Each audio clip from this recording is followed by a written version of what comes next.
What was it again? MSC? MAP. Let me restart this Wi-Fi.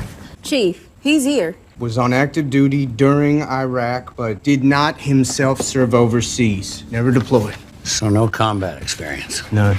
You hang back? Got you, Chief. Chief? I'm glad you're back.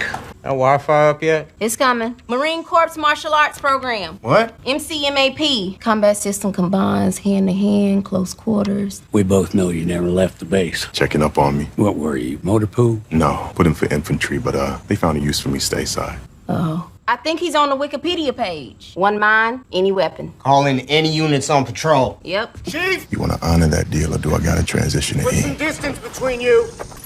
Let's not do that. Hey! Let go and move back. Okay.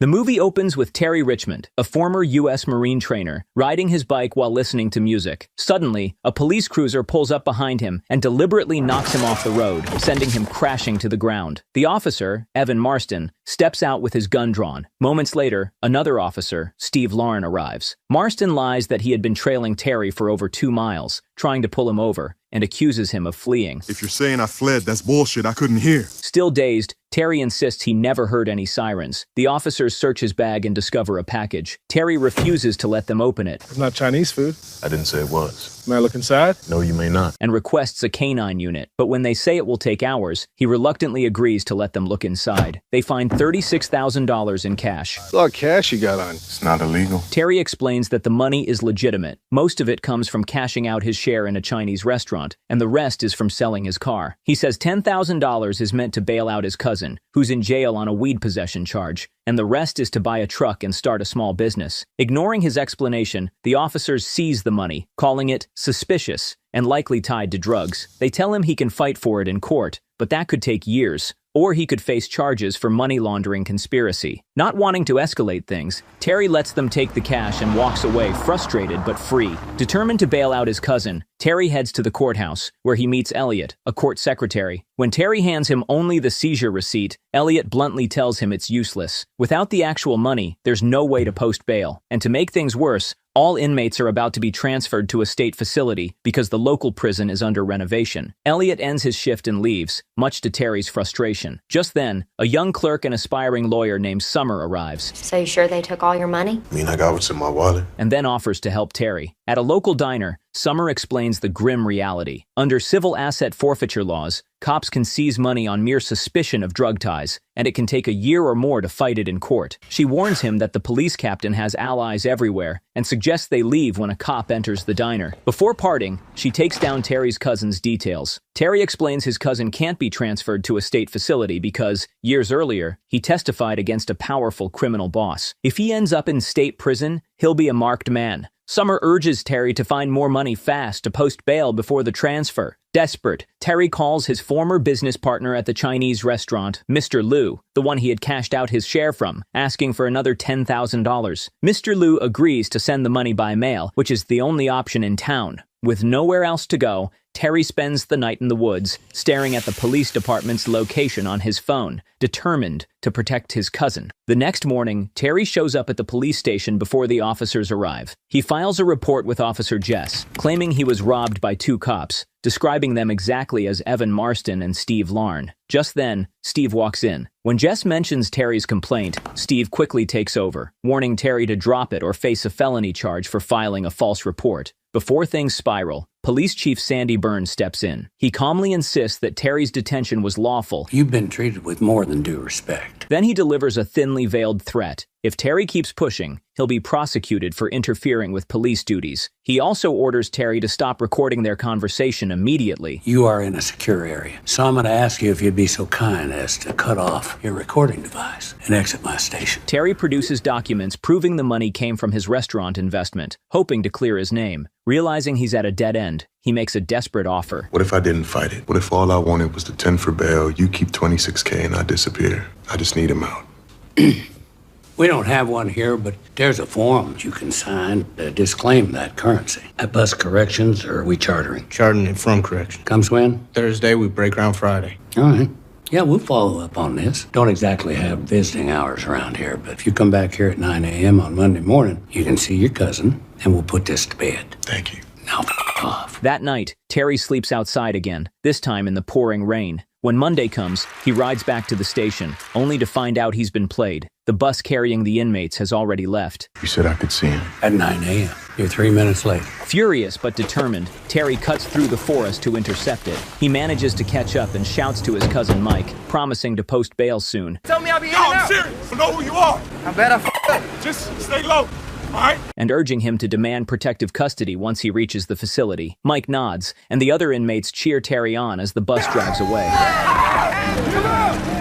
Yeah! Terry then calls Mr. Liu to ask about the promised $10,000, but Mr. Liu delivers crushing news. The police raided the restaurant, seizing his safe under the pretext of a drug investigation, a raid triggered by Terry's earlier statement at the station. Apologizing, Mr. Liu says he can't help. No, I didn't implicate you, sir. I was accounting for the money that was in my possession. I couldn't have been more clear. I don't doubt that, but you didn't draft the warrant, and I'm gonna miss payroll. I'll make this right, sir. Okay, sure. Running out of options, Terry returns to the courthouse and pleads with Summer for help. At first, she refuses, worried that helping him further could cost her job. Look, I need this job, Terry. You gotta go. I'd use the back door. Frustrated, Terry carefully leaves the building.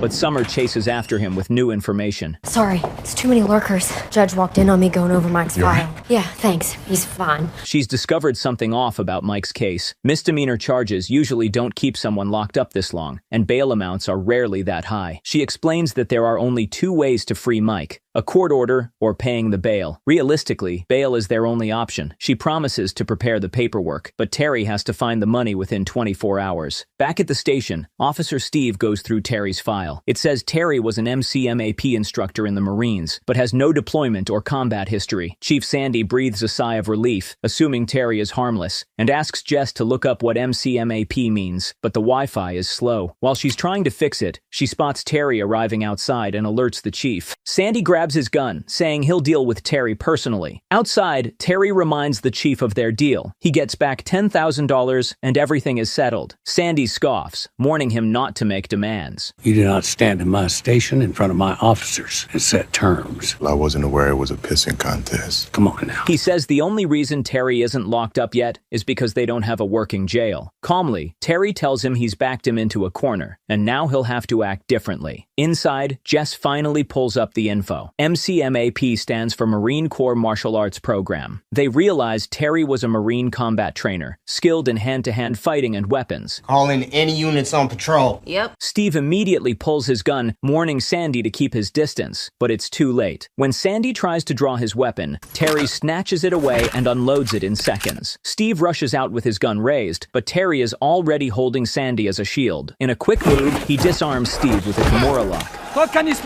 Just like Habib said. Then drags the chief back into cover. Construction workers nearby try to intervene. One even pulls a gun, but Terry forces Sandy to order them to stand down. With Sandy as leverage, Terry forces his way into the station and locks the doors. He makes Sandy admit Jess is hiding inside. We're the only ones here. Skeleton shift. Bullshit. Sims is here. You got two on patrol. If this goes fast, it'll go as well as it can. But if you slow me down, it's gonna suck for everybody. Jess, come on out. Come on out, Jess. When she comes out, he orders her to disarm, cuff the other men, and take him to the evidence room. Inside, Terry finds stacks of cash and weapons far beyond what a small-town department should have. Clearly, something shady is going on. He tells Jess to count out $10,000 and leave the rest. Count out 10K. Deal's a deal.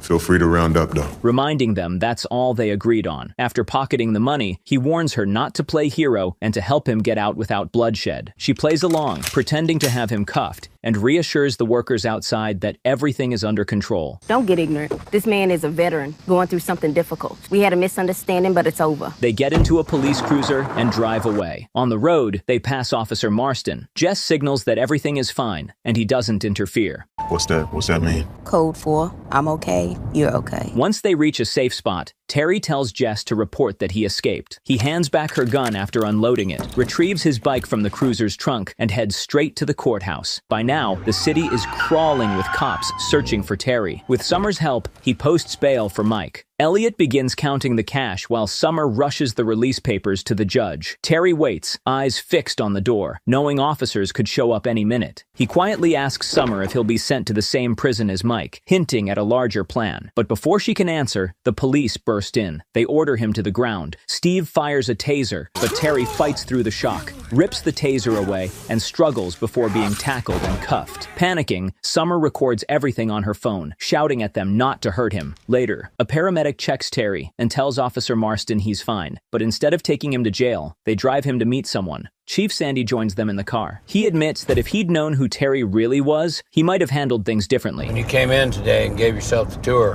what'd you see?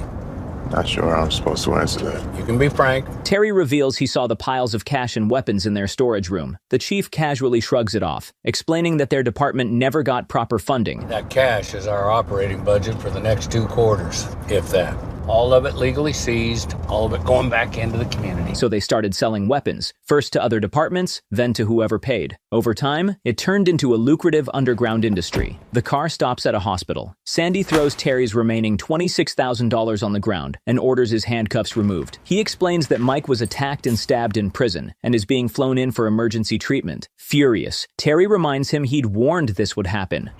I told you! Sandy coldly lays out the deal. Take the money, pick up the truck they've arranged for him, and leave town forever, or face 30 years in prison. And if that doesn't work, they'll simply kill him. A helicopter lands with Mike aboard. Terry rushes to see him, but it's too late. Mike dies from his injuries without ever regaining consciousness. The coroner informs Terry that Mike had listed him as next of kin, so all his belongings will be handed over. Devastated, Terry meets Summer, who offers him a ride out of town. On the way, she gives him files showing cases similar to Mike's. Petty arrests with unusually high bail, where detainees were kept in jail for 90 days straight. She suspects a bigger scheme, but Terry shuts her down. His only goal was to keep Mike alive, and he failed. He tells her he doesn't care about fixing the town anymore. He just wants to leave. He notices a police car following them and gets nervous, but Summer tells him it's her friend, just covering for her. Once they cross the town limits, the officer tailing them turns back. Summer drops Terry off at a roadside spot. He thanks her and gives her his number, just in case. From there, he goes to finalize the purchase of the truck the police had arranged for him. That night, trouble finds Summer. Someone breaks into her house while she's asleep, injects her with drugs, and leaves the syringe in the sink. Dazed and terrified, she almost calls the police, but then thinks better of it and reaches out to Terry. Terry, I'm in trouble. He rushes over in his new truck and finds her collapsed in the bathtub. Summer confesses she can't risk going to the hospital. A drug test would expose her, ruin her legal career, and cost her custody of her daughter. She admits she has a past. She used to be an addict and was once arrested for stealing her father-in-law's lawnmower to buy drugs. That mistake led to her divorce and losing custody of her child. Holding back tears, she insists she'll be fine and will just go to work and act normal. This morning, Summer is summoned to the judge's office. Someone has already tipped them off about her supposed relapse. She's forced to take a drug test, knowing it will come back positive. Alone in the restroom afterward, she breaks down, realizing she's about to lose both her job and her daughter. Meanwhile, Terry is driving through town when a police cruiser suddenly pulls him over. Officer Steve steps out. Almost instantly, 2 more cruisers appear, one blocking the road ahead, another behind him. All their lights are off. Steve admits they keep them off to avoid triggering the dash cams. These new cruisers, you run the lights,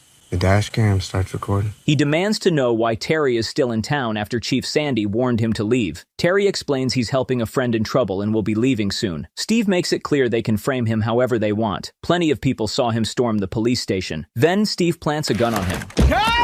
Terry ducks, taking a bullet in the back but managing to wrestle the gun away. He tasers Steve, knocking him unconscious. The other 2 officers rush forward with guns drawn, but Terry grabs his keys, jumps into his truck, and speeds into the forest. Bullets tear through the vehicle, but he narrowly escapes. Elsewhere, Summer stands outside her daughter's school, quietly watching the little girl play with her friends. When the teachers spot her, they remind her she isn't allowed there. Heartbroken, she watches from a distance, until a police car suddenly pulls up. At the same time, Terry hides his truck under a bridge and continues on foot. He calls Summer, who tells him an officer friend visited her, warning that she needs to stay away from Terry and leave the city immediately. Terry asks her to grab her car and drive to a location he'll text her. Later, they meet up at Terry's former workplace, the Chinese restaurant. There, Summer finds Mr. Liu tending to Terry, removing bullet fragments from his back and bandaging the wounds. You should be at a hospital. Look who's talking. This is different. Terry explains that Mr. Liu was a field medic during the Korean War, so this wasn't a difficult procedure for him. Oh, thank you for your service, sir. He's Chinese. Fought for the other side. Well, it's good we can all come together.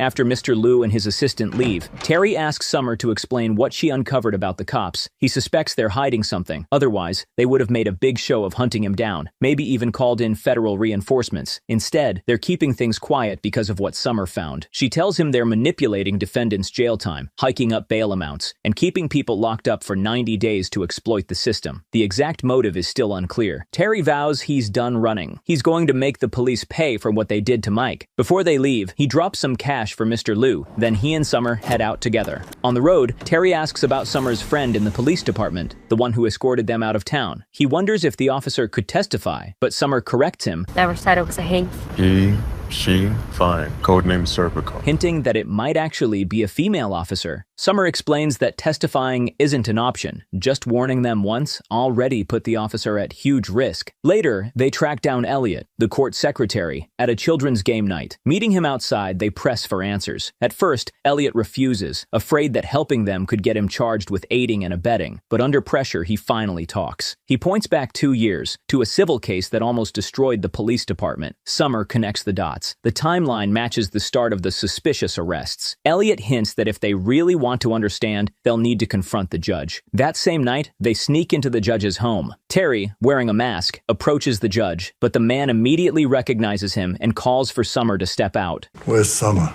I was gonna ask you. Elliot called. Calmly, he explains that ordering her drug test was actually his way of protecting her. He feared the police might do something worse. When Summer asks about the civil case, the judge reveals the truth. An illegal search led to a man's death, and the lawsuit nearly bankrupted the town. In response, the city tried to shut down Chief Sandy Burns' department, but the police found their own funding through illegal forfeitures. The judge explains the pattern. Misdemeanor defendants are liabilities. They're mistreated during arrest, so the cops keep them jailed for 90 days, just long enough for dash cam footage to auto-delete. That way, there's no evidence left that could put the department in legal jeopardy. Summer realizes the basement of the courthouse must hold the archived hard drives, including the footage from Mike's arrest. Before they leave, they discover the judge has overdosed on his wife's pills. Hey, how many did you take? They call 911 and watch from a distance as paramedics rush him away. That night, Terry and Summer break into the courthouse basement, but cops are already there. They hide in the shadows as officers set fire to the basement. Thinking fast, Summer douses the flames with coconut milk before they reach the archive room.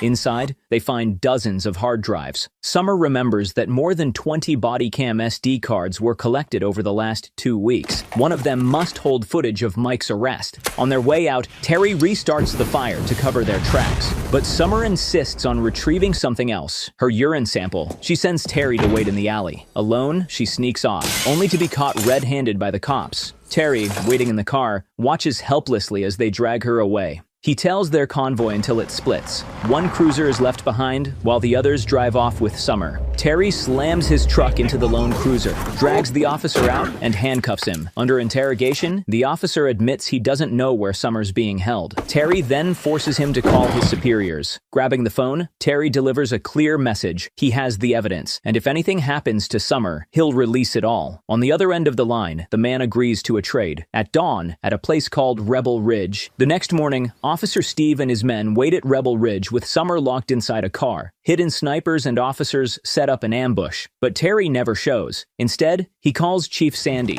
accusing him of breaking their deal and causing this mess. Nearby, Officer Marston spots Terry's truck and quietly approaches, but when he breaks the window, he's stunned. The officer from last night is gagged and tied to the driver's seat. Meanwhile, back at the station, Terry is already in action. He's chained his truck to the storage room pipes. He rips the wall open, breaching the evidence room. Officer Jess radios Steve and the others, panicked, telling them to abandon Rebel Ridge and return to the station immediately. At the station, Chief Sandy searches the storage room with his gun drawn, unaware that Terry is behind him. Terry fires a non-lethal shotgun loaded with beanbag rounds, dropping the chief to the floor. Jess storms in with her weapon raised, but Terry quickly disarms her. He tells her he knows she's been secretly helping Summer. Listen, I know who you are. That she's Serpico, and that she clearly doesn't support what the department is doing. Because Summer told him, Never said it was a he.